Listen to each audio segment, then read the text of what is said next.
이 시간 우리에게 주신 하나님의 말씀은 사도행전 5장 25절로 32절까지의 말씀입니다. 사람이 와서 알리되 보소서, 옥에 가두었던 사람들이 성전에 서서 백성을 가르치더이다 하니 성전 맡은 자가 부하들과 같이 가서 그들을 잡아왔으나 강제로 못함은 백성들이 돌로 칠까 두려워함이더라.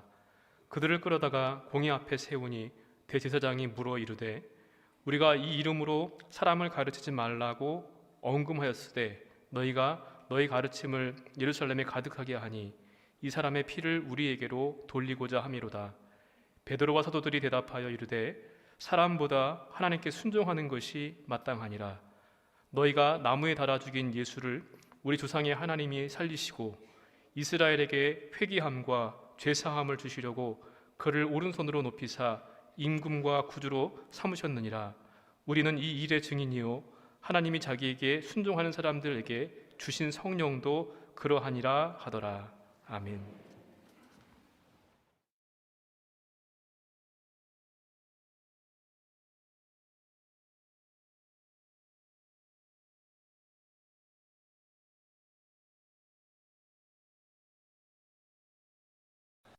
하나님의 은혜와 평안이 여러분 심령과 가정 가운데 늘 함께 하시기를 기원합니다.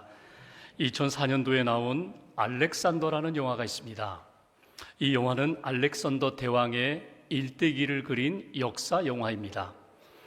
알렉산더는 마케도니아 왕 필립의 아들로 태어나 큰 꿈을 품었습니다.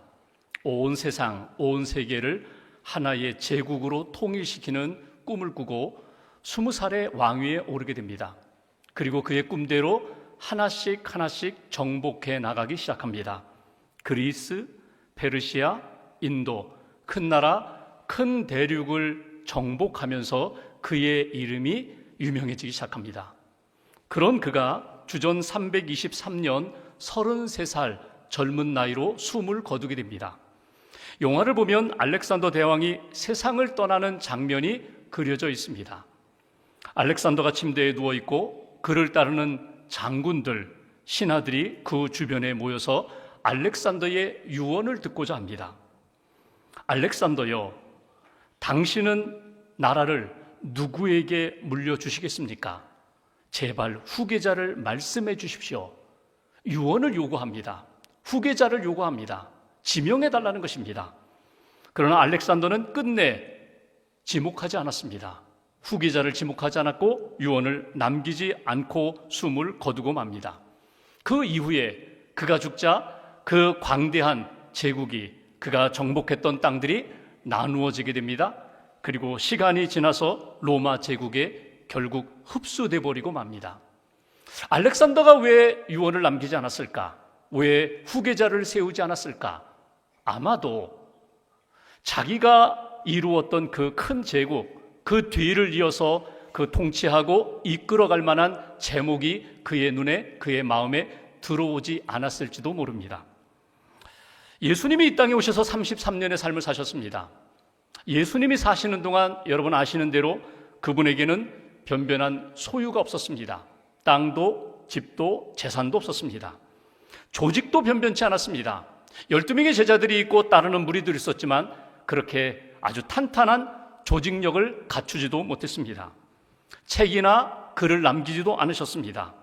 예수님이 종종 나를 따르라, 자기를 부인하고 나를 따라야 하나님의 생명된 삶을 살 수 있다고 종종 말씀하셨지만 제자들 변변치 못했습니다. 예수님이 결정적인 시간 십자가를 지시는 그 순간 그 제자들 뿔뿔이 다 흩어졌습니다. 그런데 예수님 부활 승천하시면서 다시금 유언을 남기십니다. 내 제자가 되어야 된다. 제자를 삼는 일에 열심을 다해야 한다. 땅끝까지 주의 복음을 증거해야 된다. 성령을 너희에게 보내주리라. 성령이 너희를 붙들고 이끌어가리라. 내가 너희와 함께하리라. 그 유언을 붙잡고 기도하던 제자들이 성령을 받게 되면서부터 진짜 제자다운 제자로 등장하는 것을 사도행전에서 읽어볼 수가 있습니다. 예수님이 살아 역사하셨을 때의 제자보다 예수님 부활 승천하신 이후에 성령을 받은 제자들의 숫자가 훨씬 더 많은 것을 보게 됩니다. 사람들이 예수님을 왕으로 그렇게 불렀습니다. 당신은 왕이 되어야 합니다. 그러나 예수님은 내 나라는 이 땅, 이 세상에 속한 나라가 아니라고, 사람들이 당신은 랍비라고, 선생님이라고 그렇게 부를 때에도 진정 나를 선생으로 따르고자 한다면, 나를 주님으로 왕으로 따르고자 한다면 너희가 자기를 부인하고 자기 십자가를 지고 나를 따라야 된다고. 그 모든 것을 언제 이루셨습니까? 제자들이 성령을 받으면서 성령의 사람, 예수님의 제자가 될 때에 진짜 제자로서 사는 삶을 우리가 사도행전에서 읽어볼 수가 있습니다. 알렉산더 대왕, 후계자를 세우지 못했습니다. 유언을 제대로 남기지 못했습니다. 반면에 예수님, 제자를 남기셨습니다. 성령을 통하여 제자다운 제자로 세우셨습니다. 그리고 유언을 남기셨습니다. 너희들이 성령의 사람이 되어야 한다. 복음 증거의 사람이 되어야 한다. 땅끝까지 증인된 삶을 살아라. 이것이 오늘 우리가 사도행전을 읽으면서 우리를 부르시고 우리를 제자 삼으시고 우리에게 주신 예수님의 사명, 예수님의 제자의 삶의 모습이라는 것입니다. 오늘은 스승의 주일입니다. 여러분의 참된 스승은 누구입니까? 여러분이 배우고 간직한 것, 가장 소중한 진리, 누가 여러분들에게 그것을 가르쳐 주었습니까? 여러분들에게 넘겨주었습니까? 여러분은 무엇을 가르치고 있습니까? 내가 가지고 있는 가장 소중한 것, 나는 누구에게 그것을 전해주고 있습니까? 가르쳐주고 있습니까? 오늘 사도행전에 보면은 초대교회에 복음을 증거하던 사도들이 어려움을 겪게 됩니다. 감옥에 갇히게 됩니다. 그런데 하나님의 놀라운 능력이 그 고난 가운데 있는 이들을 건져주셨고, 하나님의 능력을 체험한 그들로 하여금 다시 힘을 얻고 주의 복음을 증거하는 증인이 되라고, 성령을 통하여 내가 역사하겠다고 하시는 말씀을 우리가 오늘 본문에서 읽어보게 됩니다. 오늘 예수 그리스도를 믿고 주님의 제자가 된 우리들, 하나님의 자녀된 우리들, 오늘도 받은 사명을 가지고 우리는 어떻게 살아야 될까? 말씀을 통하여 다시 한번 우리의 신앙 여정을 돌아보면서 사명을 붙잡는 저와 여러분들 되시기를 주님의 이름으로 기원합니다. 오늘 본문 앞에 있는 5장 17절 18절 말씀 2절 제가 보겠습니다. 대제사장과 그와 함께 있는 사람, 즉 사두개인의 당파가 다 마음에 시기가 가득하여 일어나서 사도들을 잡아다가 옥에 가두었더니, 오늘 유대 종교 지도자들, 특별히 사두개인들이 예수님의 제자들, 사도들을, 복음 증거하는 그들을 잡아다가 감옥에 가두었다, 이렇게 말씀합니다. 여러분, 사두개인들이 누굴까요? 예수님 당시에 바리새인도 있고 사두개인도 있고 제사장 그룹도 있는데, 이 사두개인들은요, 종교적인 귀족들입니다. 소유도 많아요. 영향력도 있어요. 성경, 율법에 대한 지식도 많아요. 그리고 로마 정부와 가깝기 때문에 권력도 있어요. 근데 이들의 특징이 있어요. 모세 오경, 구약 율법에 기록된 말씀대로만 믿어요. 말씀만 믿어요. 그러니까 영적인 것, 부활이라든지 천사라든지 그건 믿지 않아요. 그냥 주신 말씀으로만 믿어요. 근데 이들이 시기가 생겼다는 거예요. 왜 시기가 생겼습니까? 지난주에 보았던 것처럼 예수님의 부활을 믿고 성령의 능력을 받은 그들이 하나님의 기적을 행하는 것을 보게 됩니다. 듣게 됩니다. 사도들의 손을 통하여 하나님이 능력을 행하시는 것을 보게 됩니다. 그들이 변화되니까 세상 사람들이 그들을 칭찬하는 소리를 듣게 됩니다. 그들이 기도하면 병든 자가 다 고침을 받는 그 소식을 들으니까 자기들은 하나님을 믿으면서도 그런 경험이 없는데, 하나님의 능력이 나타나지 않는데 왜 저들은 저렇게 하나님의 능력이 나타나지? 병고침의 역사가 나타나지? 세상 사람부터 칭찬을 받지? 그러니까 시기심이 나타났다는 거예요. 어찌 보면 두려움이 생긴 거예요. 소외감이 생긴 거예요. 같은 믿음을 가졌는데 왜 나에게는 그런 능력이 나타나지 않을까? 가인과 아벨이 하나님 앞에 예배 제사를 드렸는데 아벨의 제사는 받으시고 가인의 제사를 거절하시자 가인이 섭섭해졌어요. 소외감이 생겼어요. 그리고 시기심이 생기니까 결국 동생을 죽여버리잖아요. 그런 상황이라는 거예요. 오늘 사두개의 사람들이 오늘 하나님의 능력 가운데 복음의 역사가 나타나고 하나님의 능력의 역사가 나타나니까 그들을 감옥에 가두게 되었다. 그런데 감옥에 갇힌 그들을 향하여 하나님은 어떻게 하십니까? 본문 19절 말씀 보십시오. 19절 한 절 같이 봉독합니다. 주의 사자가 밤에 옥문을 열고 끌어내어 이르되, 주의 사자가, 하나님이 천사들을 보내셨다는 거예요. 하나님이 함께 하셨다는 거예요. 감옥에 갇힌 그들을 끌어내셨다는 거예요. 이끌어내셨다는 거예요. 이런 역사, 이거는 그냥 사람이 만들 수 있는 역사가 아닙니다. 왜? 옥문이 닫혔어요. 간수들이 있어요. 옥을 지키고 있는데, 감옥을 지키고 있는데 그 사도들이 자연스럽게 나올 수 없는 상황 가운데 하나님의 능력이 그 역사의 현장 가운데 나타나게 되었다. 특별히 사두개인들 천사를 인정하지 않아요. 믿지 않아요. 그런데 하나님의 사자, 천사들을 동원하여 하나님이 구원의 역사, 능력의 역사를 베푸신 것을 우리가 오늘 성경에서 보게 됩니다. 여러분, 하나님의 복음 증거, 예수 그리스도의 복음 증거의 역사가 중단되는 위기 가운데 하나님은 다시 그들로 하여금 구원의 역사, 회복의 역사를 통하여 살아계신 하나님의 능력을 경험하도록 그렇게 만드신 역사라는 겁니다. 여기서 우리가 얻을 수 있는 첫 번째 메시지가 있어요. 여러분, 우리는 하나님을 믿습니다. 여러분, 하나님 믿으시지요? 살아계신 하나님 믿으시지요? 살아계신 하나님을 믿는다면 그 살아계신 하나님이 내 모든 것을 아시고 내가 고난 가운데, 어려움 가운데, 사면 초가의 위기 가운데 있을 때 하나님이 나를 건져주실 능력의 하나님이라는 사실에 대한 분명한 믿음을 다시 한번 확인하시라는 거예요. 하나님을 믿는다고 하면서도 무기력한, 무능한, 나의 상황을 모르는 그런 하나님으로 생각하지 마시고 내 모든 것을 아시는 하나님 찾아오셔서 함께 해주시고 건져주시고 문도 열어주시고 태산을 평지로 만들어주시는 능력의 하나님에 대한 분명한 믿음의 고백을 다시 한번 세우라. 이게 오늘 우리에게 주시는 첫 번째 메시지예요. 하나님의 능력을 믿어야 합니다. 하나님의 능력을 믿고 주님 앞에서 고난 가운데 낙심하지 않고 그 능력을 힘입어 다시금 일어설 수 있어야 합니다. 하나님의 능력을 체험하고 믿음으로 살아야 됩니다. 이것이 오늘 우리에게 주시는 메시지예요. 세상이 아무리 우리를 힘들게 해도 우리는 하나님을 믿고 우리의 모든 것을 아시는 하나님의 손에 있어요. 하나님이 우리를 붙들어 주시고 분명히 건져 주실 거예요. 세상의 상황 바라보면은 답이 보이잖아요. 근데 오늘 여기 성경 말씀 보십시오. 초대교회 사도들에게 당시로는 전혀 상상할 수 없는 방법으로 그 사도들, 믿음을 지키는 사람들을 건져 주셨거든요. 오늘도 마찬가지예요. 우리가 힘들고 어려운데 답이 보이지 않아요. 시간이 지나도 전혀 좋아질 그런 기미가 보이지 않아요. 그럼에도 불구하고 낙심하지 말고 하나님을 믿고 하나님의 능력을 믿고 하나님이 선한 역사로 이루어 가실 것을 기대하며 기도하며 하나님 앞에서 믿음의 자리를 지켜라. 믿음으로 하나님 앞에 나아가라. 이것이 우리에게 주시는 메시지예요. 성경 전체는 살아계신 하나님의 기록으로 담겨진 책이거든요. 살아계신 하나님의 능력의 사건들을 기록한 책이거든요. 그 가운데 다니엘서 3장에 보면은 다니엘의 세 친구 이야기가 나옵니다. 사드락, 메삭, 아벳느고 바벨론 포로로 끌려왔어요.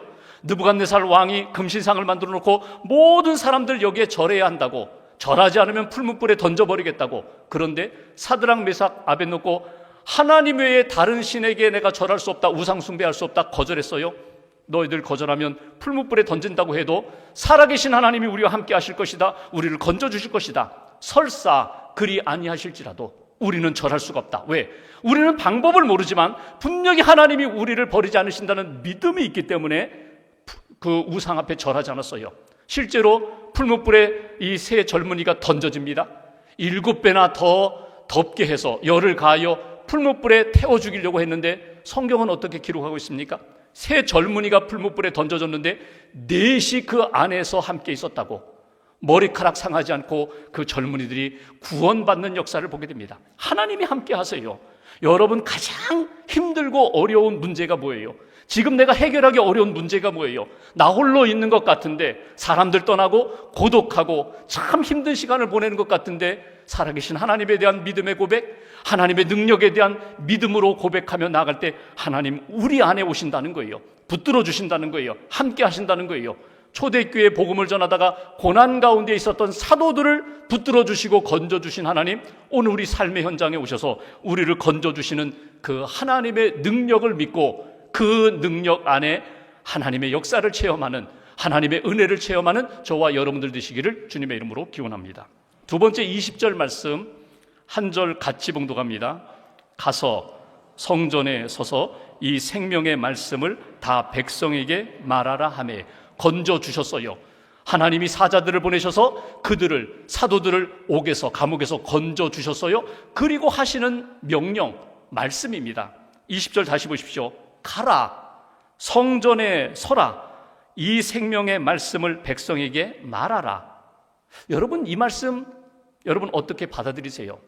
저 같으면 감옥에 갇혀 있다가 의를 위하여 믿음을 지키다가 핍박당했는데 하나님이 건져주셨어요? 그러면 건져주신 다음에 이렇게 말씀해 주셔야 고맙지요. 고생했다, 수고했다, 이제는 좀 쉬어도 돼, 이제는 좀 안전한 곳으로 좀 피해서 한 며칠 동안, 아니 몇 주 동안 고난 그 길 걸어가지 마, 핍박받을 그 길 걸어가지 마, 좀 숨어서 쉬고 재충전하면 좋겠다. 여러분 이렇게 말씀해 주셔야 위로가 되죠. 근데 오늘 하나님이 사자들을 통해서 말씀해 주신 내용이 무엇입니까? 서서 다시금 성전으로 가서 백성들에게 너희들이 전하다가 핍박당했던 그 복음을, 예수를 증거하라는 거예요. 좀 섭섭하지 않아요? 하나님 왜 내 마음을 몰라주세요? 하나님 왜 이런 말씀을 통해서 또 나로 하여금 힘들게 해주세요? 무거운 짐을 얹어주세요? 뭐 그런 마음이 들지 않겠어요? 근데 여기 하나님의 본심이 나타나요. 하나님의 본심, 하나님의 뜻, 소원이 무엇입니까? 그것은 내가 고난 가운데 있든지 형통함 가운데 있든지 하나님의 마음과 소원은요, 복음의 역사가 증거되는 것, 이게 하나님의 마음이에요. 나를 통하여 하나님이 건져주셨어요. 그 은혜와 구원받은 나를 통하여 하나님의 능력을 체험한 내가 다시금 힘을 얻고 그 자리, 복음의 현장으로 나아가기를 하나님이 원하신다는 거예요. 그 소리를 들었어요. 21절 앞부분을 보십시오. 그들이 듣고 새벽에 성전에 들어가서 가르치더니, 지체하지 않고 그들이 어떻게 했다고요? 새벽에 성전에 들어가서 복음을 전했다, 가르쳤다. 참 귀한 사도들의, 신앙인들의 모습을 보게 됩니다. 여기 새벽이라는 것은 사람들이 많이 모이지 않는 시간이에요. 그러니까 사람들이 많이 모이는 시간 가야죠, 낮에 가야죠, 저녁에 가야죠. 시간 구별하지 않았어요. 장소, 성전에 가서 복음을 전하다가 또 붙들 것이 뻔한데 장소 가리지 않았어요. 바울이 이야기했던 것처럼 때를 얻든지 못 얻든지 내게 주신 복음, 내 안에 맡겨주신 사명을 나는 감당하겠습니다. 이것이 오늘 사도들의 모습이었다는 거예요. 두 번째, 오늘 이 말씀을 통하여 우리가 붙들어야 할 것이 있습니다. 내게 주신 생명의 말씀, 내 안에 맡겨주신 생명의 말씀을 나는 전하겠습니다. 나는 가르치겠습니다. 이것이 사도들의 신앙 고백이면서 삶이었고 오늘 우리가 붙들고 따라가야 할 모습이에요. 내게 없는 것이 아니에요. 내게 주신 것, 복음을 주셨어요, 예수님을 주셨어요, 성령을 주셨어요, 이 놀라운 하나님의 능력을 체험케 해주셨어요.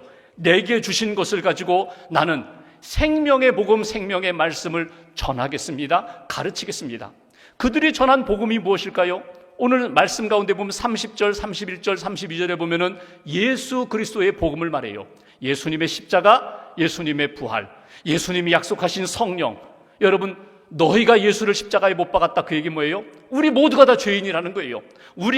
내가 지어야 할 죄값을, 받아야 할 죄값을 우리가 예수님을 십자가에 못 박게 했다. 못 박음으로 우리가 죄인임을 다시 한번 깨달아라. 그 예수를 하나님이 살리셨다. 예수님을 살리신 것뿐만 아니라 내가 회개하고 예수님을 믿을 때 나를 살리시고 내게 부활의 소망을 주시고 영생을 주신 하나님, 성령을 주셔서 우리로 하여금 믿음의 길을 걷게 하시는 하나님의 역사가 우리 안에 있다는 거예요. 내 안에 예수님 계십니다. 내 안에 성령님 계십니다. 내 안에 복음과 말씀이 내 안에 있습니다. 그것을 전하는 인생. 여러분, 사람 가리지 말고 상황 따지지 말고 내게 맡겨주신 그 상황에 만나게 해주신 사람들에게 복음을 전하는 인생이 되어야 한다. 엄상익이라는 변호사님이 계세요. 크리스찬 변호사입니다. 이분이 몇 해 전에 국민일보에다가 담 안에서 만난 사람들이라는 글을 연재했어요. 담 안에 있는 사람들이라는 것은 교도소 안에 있는 사람들입니다. 그들을 만나서 그들을 변호하면서 복음을 전하고 그들이 변화된 이야기들을 쭉 신문지상에다가 연재한 그런 내용이거든요. 그 가운데 보면 이런 내용이 있습니다. 이 변호사님이 한 사람을 변호하기 위하여 접견실에 갔어요. 교도소 안에 있는 접견실에 가서 그 사람에 대한 파일을 보면서 이 사람 누군가 쭉 보니까 흉악범이에요. 한 달 사이에 강간 사건, 강도 사건 아주 수차례 범하고 붙잡힌 흉악범이에요. 변호를 요청해서 이제 변호하러 간 것입니다. 만났어요. 만나자마자 첫 번째 만남에서 이 흉악범이 변호사에게 이런 이야기를 하는 거예요.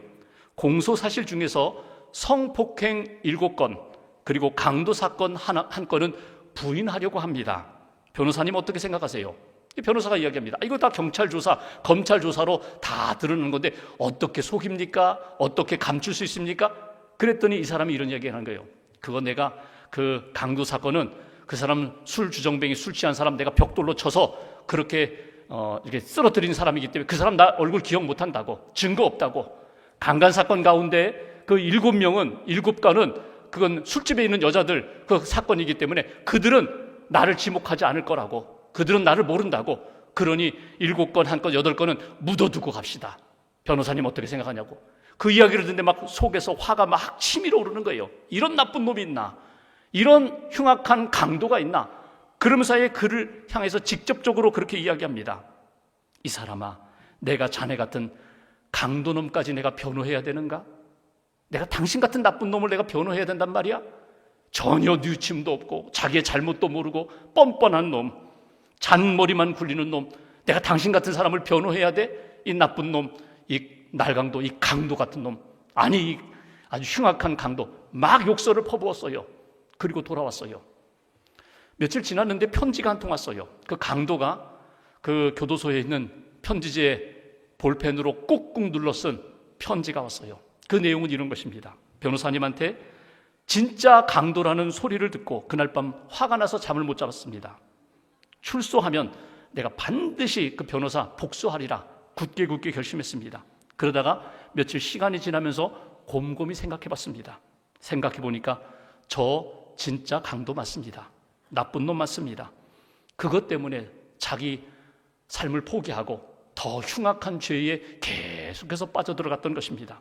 그 누구도 나를 향해서 강도라고, 이 나쁜 놈이라고 말한 사람 한 사람도 없었습니다. 무서워서, 복수 당할까 봐 무서워서. 나를 향하여 강도라고, 나쁜 놈이라고 말한 사람 없는데 당신 변호사만 나에게 나쁜 놈이라고 그렇게 말했습니다. 그런데 생각해 보니까 당신의 진심이 느껴졌습니다. 그런 얘기예요. 내가 많이 울었습니다. 내가 참 나쁜 놈이라는 것을 깨닫게 되었습니다. 여러분, 우리가 이렇게 사람들과 만나면서 그냥 체면 때문에 넘어갈 때가 많아요. 다 알잖아. 나 교회 다니는 거 알잖아. 저 사람 몇 번 권면했는데 저 사람 전혀 변화되지 않는 것 알잖아. 그리고 그냥 넘어가는 거예요. 가족도, 자녀도, 친구도, 이웃도, 늘 만나서 함께 교제하는 사람들도 분명히 주님이 내게 말씀을 주셨고 은혜도 주셨고 성령님이 내게 계속해서 말씀하셔서 내가 말해야 되는데, 예수 믿어야 한다고 말해야 되는데, 이 길로 가면 안 된다고 말해야 되는데 그냥 넘어갈 때가 많다는 거예요. 오늘 사도들이 그러했던 것처럼 자기에게 주신 말씀, 생명의 말씀을 가르치고 전하는 일에 깨어 있어야 한다는 거예요. 여러분, 가정의 달에 우리가 가족을 사랑하고 자녀를 사랑한다고 하면서 진짜 중요한 것 가르치지 못하고 전하지 못하고 넘어가는 삶이 있다면 다시금 하나님 앞에서 우리의 삶을 돌이켜 보셔야 된다는 거예요. 하나님, 내게 주신 은혜, 말씀, 복음, 성령 묻지 않고 주시는 은혜에 따라, 말씀 따라 제가 가르치겠습니다. 전하겠습니다. 초대교회 성도들처럼 다시 한번 다짐할 수 있기를 주님의 이름으로 기원합니다. 25절 이하를 보시면 오늘 감옥에 갇혀있던 사도들이 나온 것을 뒤늦게 알게 됐어요. 그들이 성전에 가서 복음을 전하는, 예수를 전한다는 이야기를 듣게 되고 다시금 붙잡아 오게 됩니다.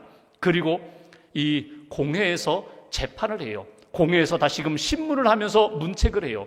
여기 29절 말씀 보실까요? 요절 말씀 한 절 함께 봉독하겠습니다. 베드로와 사도들이 대답하여 이르되 사람보다 하나님께 순종하는 것이 마땅하니라. 그들이 이렇게 이야기합니다. 대제사장이, 예수님이 신문받았던 장소이거든요.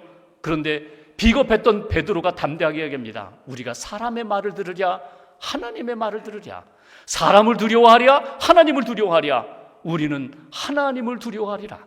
하나님을 붙잡으리라. 하나님의 뜻에 순종하리라. 너희들 예수 전하면 안 돼, 예수님의 이름으로 말하면 안 돼, 예수님의 십자가 그 보혈에 대한 이야기하면 너희들 다시금 옥에 가둘 거야, 너희들 죽일 거야. 이런 위협에 대해서도 그들은 아주 당당하고 담대하고 거침이 없었다는 거예요. 여기서 우리에게 주시는 세 번째 메시지가 있어요. 여러분, 은혜 받았어요? 구원 받았어요? 성령이 내 안에 계셔요? 그러면 우리는 사람 눈치 보지 말고, 사람 때문에 불안과 두려움에 떨지 말고 하나님의 뜻을 붙잡고 그 뜻에 순종하는 믿음의 사람, 예수님의 제자들이 되어야 한다는 거예요. 하나님의 뜻에 순종하겠습니다. 하나님 마음 붙잡겠습니다. 이것이 오늘 초대교회 사도들, 성도들의 모습이었고 우리를 향한 하나님의 마음, 하나님의 뜻이었다는 거예요. 여기서 주목할 것은 그들이 왜 이렇게 용기 있는 사람이 되었을까? 성령 때문에 그래요. 여러분 베드로 보시죠. 그렇게 비겁했던 사람이 성령을 받으니까 용기 있는 사람이 되잖아요. 담대한 사람이 되잖아요. 성령이 임하게 되니까 그 믿음의 용기가 생겨서 그 사람들, 종교 지도자들 앞에서도 떳떳하게 당당하게 우리는 하나님의 뜻에 순종하리라, 하나님께 순종하리라, 담대한 믿음의 사람으로 변화되는 것을 우리가 보게 됩니다. 내 생각, 내 감정, 내 의지, 내 노력이 아니라 성령이 우리 안에 오셔서 나의 중심이 되시면, 나를 붙잡으시면 우리도 그런 믿음의 용기 있는 하나님의 사람, 증인이 될 수 있다. 롤로 메이가 지은 창조와 용기라는 책에 보면은 이 용기가 무엇인지에 대하여 이런 설명을 합니다. 용기라는 말이 영어로 커리지라는 말이거든요. 근데 커리지라는 단어가 어디에서 왔는가 하면 프랑스 단어 껴라는 단어에서 왔다는 이야기를 해요. 껴라는 단어, 껴에서 커리지가 왔다. 근데 껴라는 이 프랑스 말은 심장을 말하는 거거든요. 그러니까 용기는 곧 심장이라는 거예요. 우리 몸에 손끝 발끝까지 피를 공급하는 것이 심장입니다. 보는 것, 듣는 것, 생각하는 것, 그리고 우리 몸의 모든 것. 여러분, 심장이 건강해야, 심장이 펌프를 잘해서 피를 공급해야 우리 몸이 건강하게 활동할 수 있는 거거든요. 몸은 멀쩡해요. 손발 전혀 상하지 않았는데 심장이 약해요. 심장이 병들었어요. 심장이 멈췄어요. 그러면 숨을 거두는 거거든요. 여러분, 이 심장이 무엇인가? 용기라는 거예요. 신앙생활하면서 우리 심장이 무엇입니까? 우리 심장, 다시 말하면 우리 신앙생활, 우리 인생의 중심이 무엇입니까? 예수님이 내 안에 오셔서 나의 심장이 되시고, 성령님이 내 심장이 되시고, 복음이 내 심장이 된다. 예수님이 뛰고 있어요. 성령님이 뛰고 있어요. 우리로 하여금 깨닫게도 해주시고 느끼게도 해주시고, 그리고 움직일 수 있도록 에너지도 주세요. 그 힘을 따라 감당하는 사람이 예수님의 제자가 되는 거고 예수님의 증인이 되는 거라고. 내 생각과 내 기회가 아니라 하나님이 주시는 마음과 성령님의 인도하심 따라 살아갈 때에 복음의 열매가 반드시 나타나게 된다. 여러분, 오늘 초대교회 성도들의 그 믿음의 용기, 예수의 심장을 가지고 성령의 능력을 의지하여 담대했던 그 모습이, 그 삶이 저와 여러분들의 모습으로 나타나기를 주님의 이름으로 기원합니다. 19세기 중반 보스턴의 한 교회의 교사로 섬겼던 에드워드 킴볼이라는 분이 있어요. 어느 날 이렇게 학생들이, 어린아이들이 있는데 보니까 한 아이, 아주 가난한 남자아이가 왔는데 글을 제대로 읽지 못해요. 성경을 돌아가면서 읽는데 그 아이 차례가 되자 제대로 읽지 못하니까 창피하다고 얼굴이 빨개지고 아이들은 놀리고, 그래서 이 킴볼 선생님이 그 아이에게 글을 가르칩니다. 성경을 읽을 수 있도록 이렇게 글을 가르칩니다. 그 아이가 일하는 구두방에 찾아갔어요. 그리고 그 아이에게 조용히 예수님에 대하여 이렇게 이야기해 주기 시작해요. 예수님이 어떤 분인지, 예수님이 이 땅에 오셔서 어떤 일을 하셨는지, 우리가 가난하고 비록 많이 배우지 못하고 연약해도 예수님 믿으면 예수의 사람이 되는 것, 구원받은 사람이 되는 것, 하나님의 능력이 나타난다는 것, 예수님을 이 아이가 믿게 됩니다.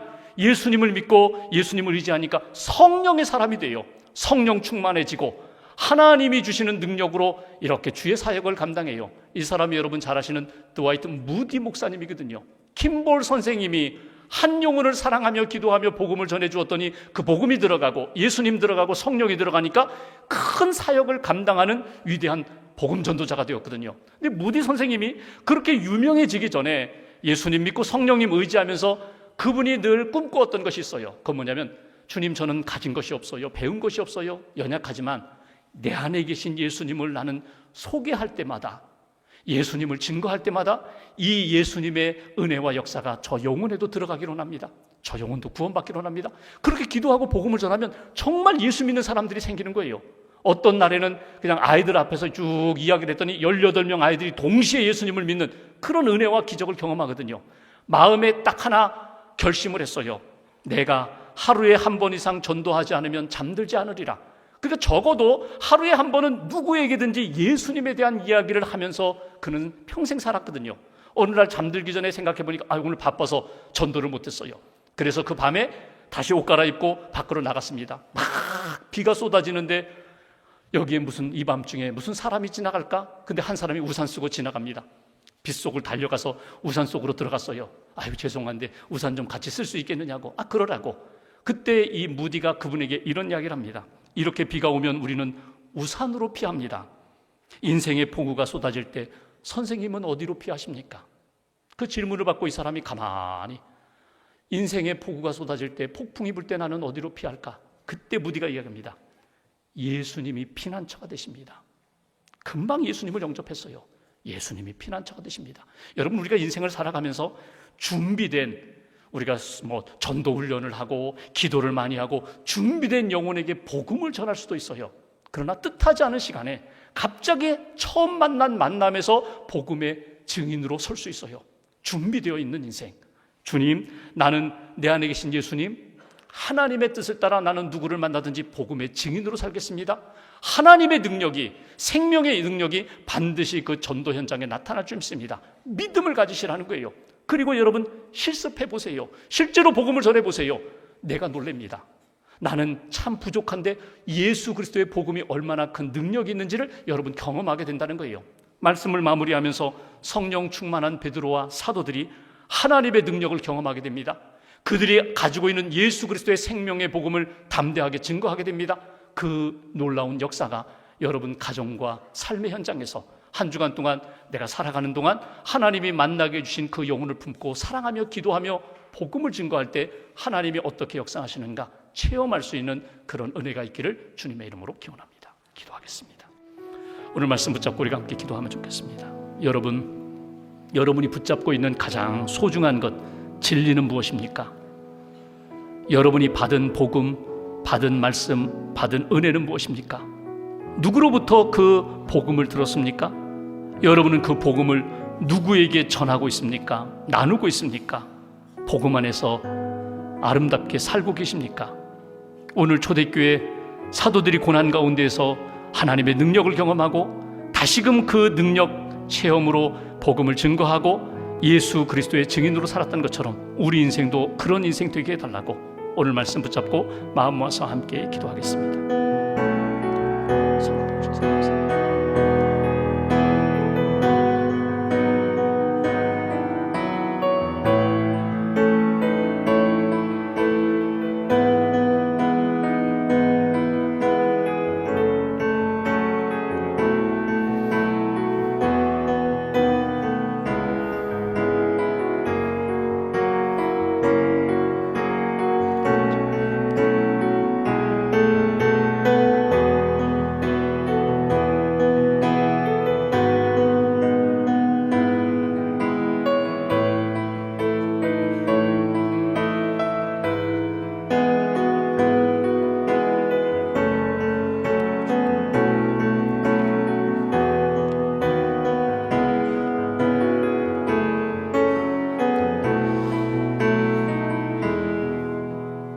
하나님 아버지 감사합니다. 사도행전에서 믿음의 사람들에게 성령과 말씀으로 역사하셨던 것처럼 우리의 삶 가운데 성령과 하나님의 능력으로 이끌어 주셔서 감사합니다. 여전히 묶여있고 갇혀있고 힘든 시간을 보내는 우리의 심령, 우리의 삶에 주께서 은총의 손길로 풀어주시기를 원합니다. 건져주시기를 원합니다. 하나님의 놀라운 역사로 체험케 하여 주시옵소서. 오직 하나님만 사랑하며 복음의 증인으로 살기에 부족함이 없도록 은혜 위에 은혜로 채워 주시옵소서. 하나님의 기쁨이 되게 하시고 예수 그리스도의 기쁨이 되는 그런 한 주간 걸어갈 수 있도록 성령님께서 함께하여 주시옵소서. 예수님의 이름으로 기도하옵나이다. 아멘.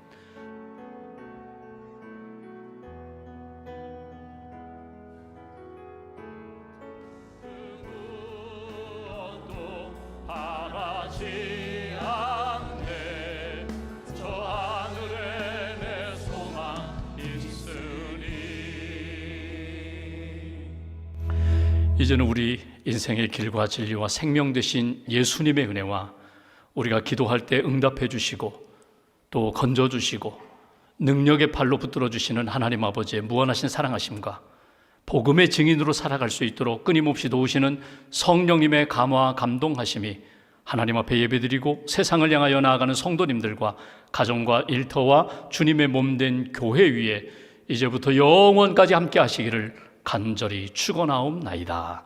아멘.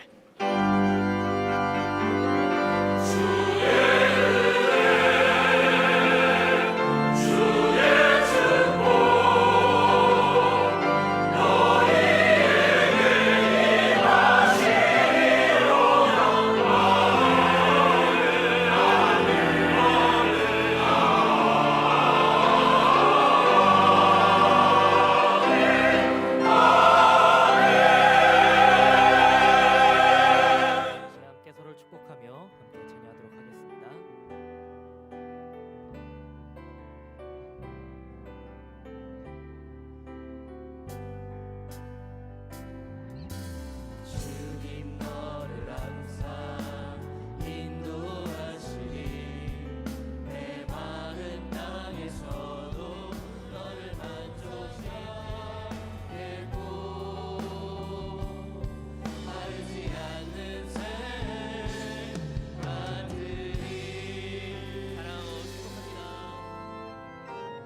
감사합니다.